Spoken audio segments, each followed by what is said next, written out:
از خوتالان آمدی برو تباه آمدی آبار باز آمدی خشک و نزار آمدی. این شعر یکی از اولین مصرع‌ها از تاریخ نظم تاجیک بوده. از تاریخ این مصرع‌ها همگان آگاه میباشند که به کدام مناسبت نوشته شده است. تحت همین عنوان ماه می سال روان در حدود قصر تاریخی فرهنگی هولبوک در ناحیه واسه همایش بین المللی برگزار می‌گردد.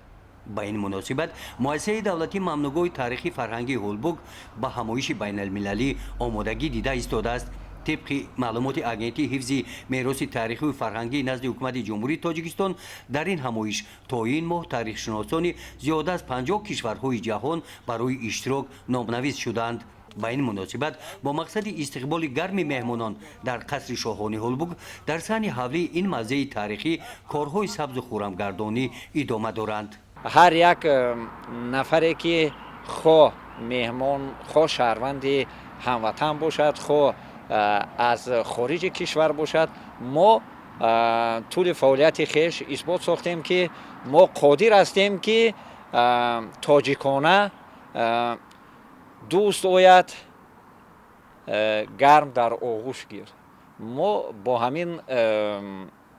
با همین شعار با همین مقصد امروز آمادگی ها الکی ادامه دارد و کوشش میکنیم که در همون آن باوری که در ذمه ما واگذار شده است با همون باوری صادق باشیم. قصر شاهان هولبوک این یادگاری از تاریخ دوره عصر میانگی خلق تاجیک مساحت 2 گکتار را تشکیل داده است. مساحت شهر هولبوک باشد از روی معلومات باستانشناسان در عصر نو 70 گکتار و در عصرهای من بعد عصر 11 زمین‌های حدود آن 280 گکتار را تشکیل داده است.